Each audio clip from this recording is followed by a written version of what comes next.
Topic जिसमें हम दो फंक्शंस के बारे में जानेंगे।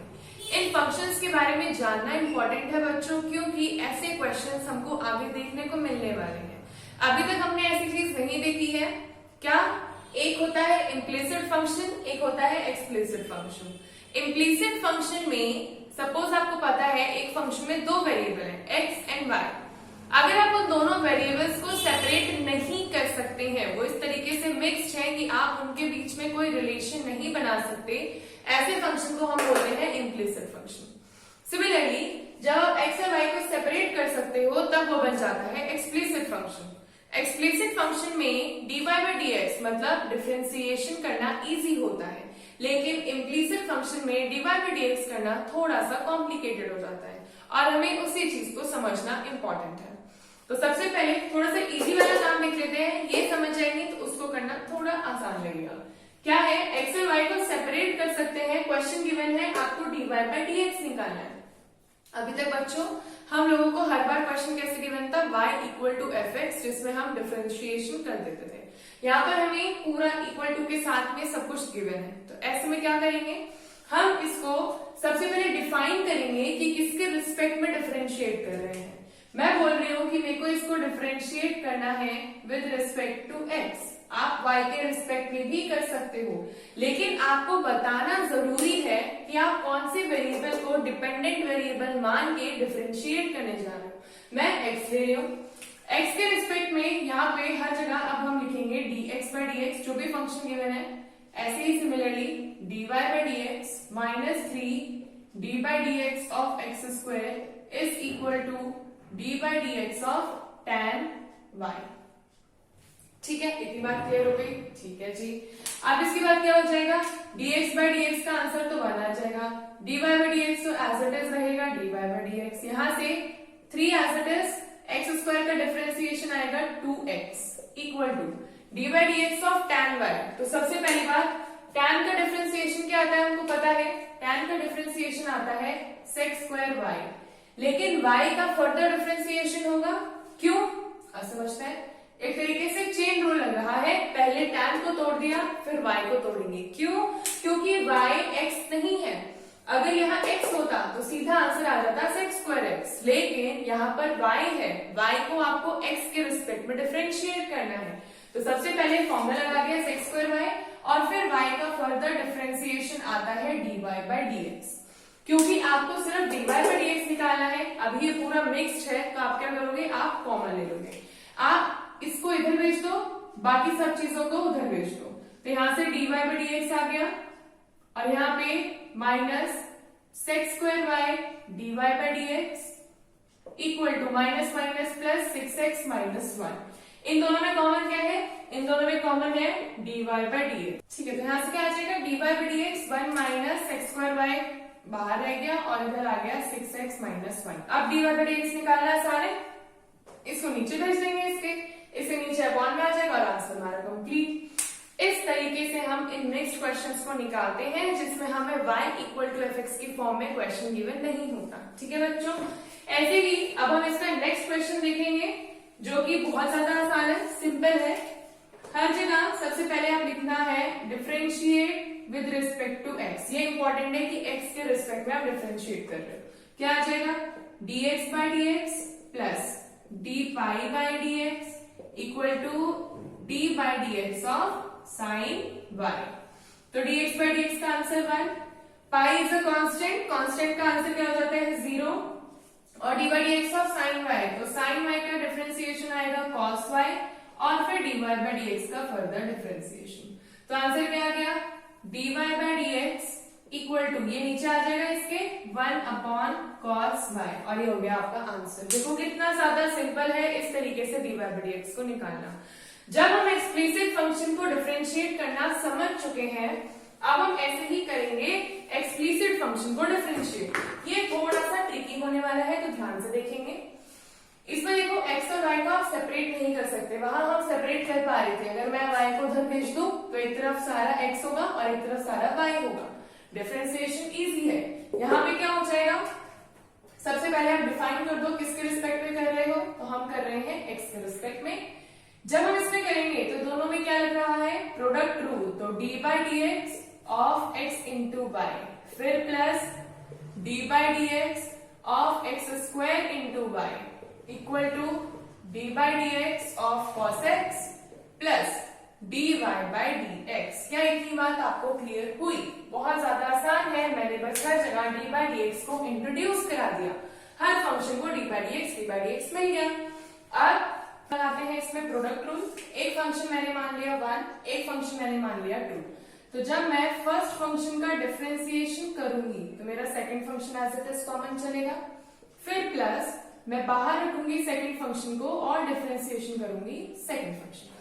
ठीक है, सिमिलरली यही चीज यहाँ पे होगी, इसको मान लिया फर्स्ट, इसको मान लिया सेकंड, तो सेकंड को बाहर रखेंगे, डिफरेंशिएशन ऑफ फर्स्ट, फिर प्लस इसको बाहर रखेंगे and differentiation of second equal to D by D x of cos X. तो हमें पता है सीधा आता है माइनस साइन एक्स, कुछ करने की जरूरत नहीं, और यहाँ पे तो आंसर आ जाएगा D Y by D X. इतनी बात क्लियर? फिर इस बार डी एक्स से डी एक्स कट जाएगा, वाई, यहां से सिंपल आंसर आएगा X D Y by D X, यहां से क्या आएगा एक्स स्क्वायर का होता है 2x y और dx तो कट जाएगा। Similarly X square D Y by D X भी कॉमन चलेगा equal to minus sine X plus D Y by D x.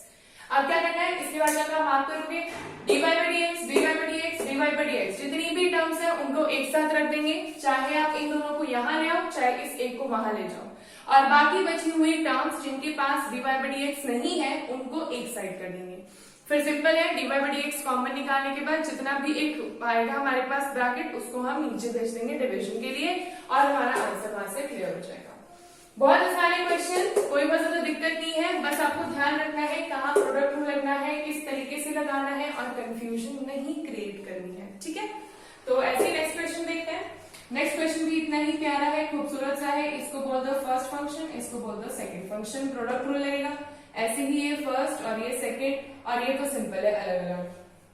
तो 2 कांस्टेंट है, 2 को बाहर रखने के बाद second function as it is चलेगा sin y एंड डिफरेंशिएशन होगा फर्स्ट फंक्शन का, फिर प्लस ये बाहर चलेगा और डी बाई डी एक्स आ जाएगा sin y का।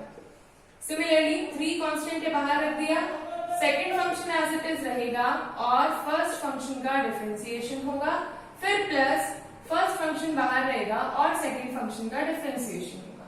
इतनी बात क्लियर हो गई आपको?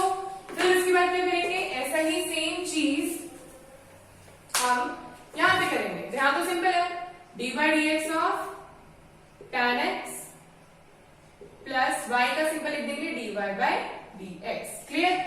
अब इसके बाद क्या हो जाएगा, यहां से हो जाएगा dx से dx कैंसिल, 2 को भी बाहर ही रहने देते हैं, कांस्टेंट है बाहर रहने देते हैं, sin y plus x as it is, sin y का डिफरेंशिएशन इज cos y और y का फर्दर डिफरेंशिएशन आ जाएगा dy बाई dx, फिर प्लस 3 बाहर रहने दो, y स्क्वायर, x स्क्वायर का डिफरेंशिएशन क्या आएगा 2x, फिर प्लस x स्क्वायर सेम चलेगा, y स्क्वायर का डिफरेंशिएशन क्या आ जाएगा 2y और फिर y का फर्दर डिफरेंशिएशन हो जाएगा dy by dx equal to tan x का डिफरेंशिएशन है sec square x plus dy by dx। फिर वही चीज है, सारे dy बाई dx वाले टर्म्स को एक साइड रखना है, सारे उसके अलावा बची हुई टर्म्स को एक साइड रखना है और dy बाई dx एक तरफ रख के नीचे भेज देना है।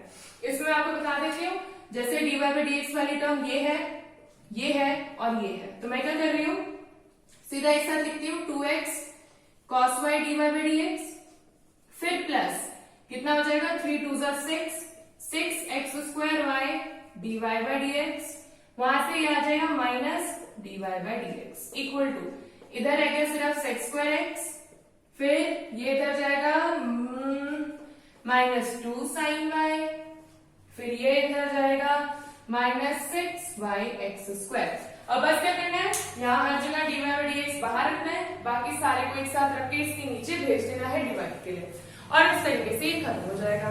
इतना ज्यादा डिफिकल्ट है नहीं जितना ये लगता है, प्रैक्टिस करेंगे, बहुत बार प्रैक्टिस करेंगे, क्वेश्चन आसानी से हो जाएंगे, और एनसीईआरटी में बहुत सारे क्वेश्चंस हैं तो उनको भी एक बार हम देखेंगे।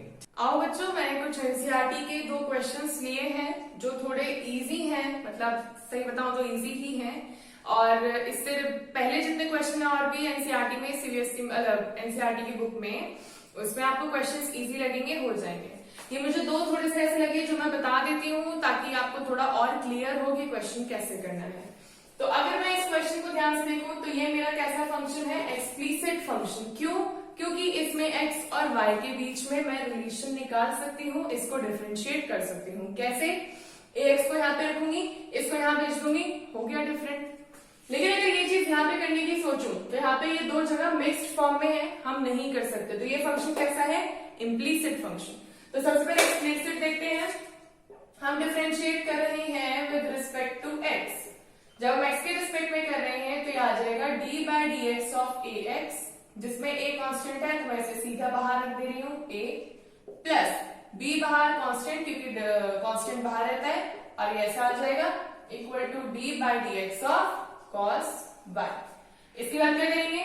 dx से dx कैंसिल, a आ जाएगा, फिर प्लस y स्क्वायर का डिफरेंशिएशन आएगा 2yb, और y का फर्दर डिफरेंशिएशन होगा dy बाई dx। फर्दर क्यों होता है बच्चों? क्योंकि y x नहीं है। अगर x होता तो हम फर्दर डिफरेंशिएट नहीं करते भी तो dx बाई dx होता, आंसर आ जाता 1, लेकिन यहाँ पे क्या आएगा? dy by dx। और सिमिलरली cos y का डिफरेंशिएशन माइनस sin y, और फिर y का फर्दर डिफरेंशिएशन आ जाएगा dy बाई dx। आप इसके पास है dy बाई dx, इसके पास है dy बाई dx, तो साथ में रख देते हैं 2y dy by dx plus sin y dy by dx equal to, ये a उधर आ जाएगा माइनस से बन के, तो ये कुछ इस तरीके से था। फिर इन दोनों में कॉमन क्या है? dy बाई dx, तो अंदर क्या बच जाएगा? 2y plus sin y equal to minus a। यहां से dy बाई dx की वैल्यू आ जाएगी minus a upon 2y plus sin y।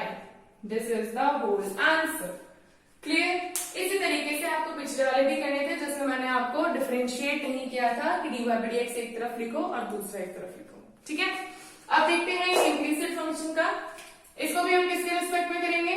x के ही रिस्पेक्ट में करेंगे, और जब हम इसे करेंगे तो ये आएगा d by D x of x cube plus, यहां लगेगा प्रोडक्ट रूल, एक है फर्स्ट फंक्शन, एक है सेकंड फंक्शन। तो पहले फर्स्ट फंक्शन को मैंने बाहर रखा, d by D x of first function, फिर प्लस फर्स्ट फंक्शन को बाहर रख दिया और सेकंड फंक्शन का डिफरेंशिएशन।